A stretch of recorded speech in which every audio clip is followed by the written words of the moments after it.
తీసుకున్న you turn ఏంటి? పుష్కరాల్లో వివాదం ఏంటి? ఇక పెట్టుబడులపై ఏపీలో సాగుతున్న రాజకీయ యుద్ధం సంగతేంటి? ఇలాంటి ఇంట్రెస్టింగ్ స్టోరీస్ చూసే ముందుగా కొన్ని అప్డేట్స్ చూద్దాం. చిత్తూరులో ఆపరేషన్ డెకాయిట్, గాలికి నో స్పెషల్ కేటగిరీ. ఇప్పుడైనా సాఫీగా జరిగేనా? గోపవరం ఉప సర్పంచ్ ఎన్నిక, రాష్ట్రంలోకి అక్రమంగా మహారాష్ట్ర జొన్నలు, సాఫ్ట్వేర్ కంపెనీ పేర నిరుద్యోగులకు కుచ్చుటోపి. ఇలాంటి అప్డేట్స్ తో 30 సెకండ్స్ ఫుల్ న్యూస్ సిద్ధంగా ఉంది.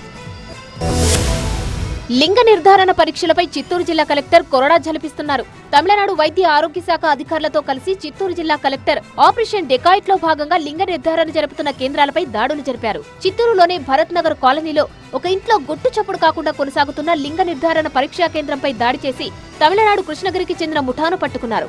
లింగ నిర్ధారణ పరికరాలను ఇంటిని అధికారులు సీజ్ చేశారు. చిత్తూరుకు చెందిన క్లారా, మేనకదేవి, నళిని, సునీతలను పోలీసులు అదుపులోకి తీసుకున్నారు.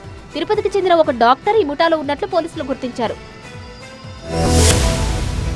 ఓబులాపురం గనుల మైనింగ్ కేసులో అరెస్టైన కర్ణాటక మాజీ మంత్రి గాలి జనార్దన్ రెడ్డికి సీబీఐ కోర్టులో ఎదురుదెబ్బ తగిలింది. చెంచల్గూడ జైల్లో తనకు ప్రత్యేక కేటగిరీ కల్పించాలని కోరుతూ వేసిన పిటిషన్ను సీబీఐ కోర్టు తిరస్కరించింది. శిక్షపడ్డ నేరస్తులకు స్పెషల్ కేటగిరీ కింద రిలీఫ్ ఉండదని కోర్టు ఈ సందర్భంగా స్పష్టం చేసింది. ఓబులాపురం గనుల మైనింగ్ కేసులో కొన్ని రోజుల క్రితమే గాలి జనార్దన్ రెడ్డి సహా నలుగురిని దోషులుగా పేర్కొంటూ సీబీఐ కోర్టు తీర్పునిచ్చింది. వీరికి 7 ఏళ్ల జైలు శిక్షతో పాటు తలా ₹1,00,000 చొప్పున జరిమానా విధించింది. ఈ కేసులో అప్పటి గనుల శాఖ మంత్రి సబితా ఇంద్రారెడ్డి, అప్పటి ఐఏఎస్ కృపానందరెడ్డిని నిర్దోషులు కోర్టు ప్రకటించిన విషయం తెలిసిందే.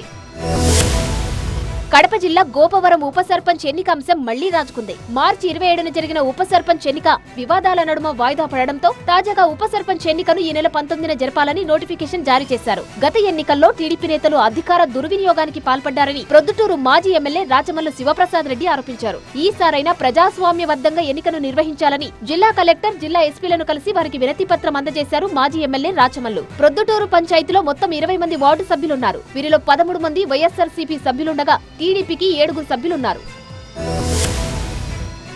నిర్మల్ జిల్లా భైంసా మండలం మాటేగం ప్రభుత్వ కొనుగోలు కేంద్రంలో అక్రమంగా జొన్నల లోడుతో వచ్చిన లారీని రైతులు అడ్డుకున్నారు. ఈ లారీ మహారాష్ట్ర నుంచి వచ్చిందని చెబుతున్నారు రైతులు. ఇక్కడి దళారులు మహారాష్ట్రకు చెందిన వ్యాపారులతో కుమ్మక్కయ్యారని రైతులు ఆరోపిస్తున్నారు.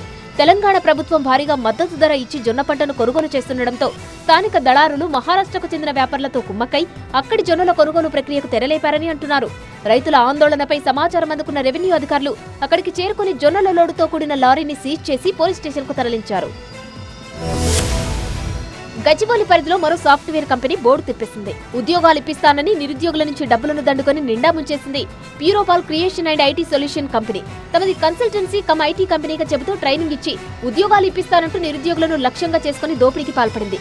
ఒక్కొక్కరి నుంచి ₹2,00,000 నుంచి ₹2,50,000 వసూలు చేసింది. ఈ డొల్ల కంపెనీ బారిన పడి 200 మంది నిరుద్యోగులు మోసపోయారు. అనుమానం వచ్చి గచ్చిబౌలిలోని కార్పొరేట్ కార్యాలయానికి రాగా అక్కడ అలాంటి సంస్థ ఏదీ లేదని తెలుసుకుని మోసపోయామని గుర్తించారు.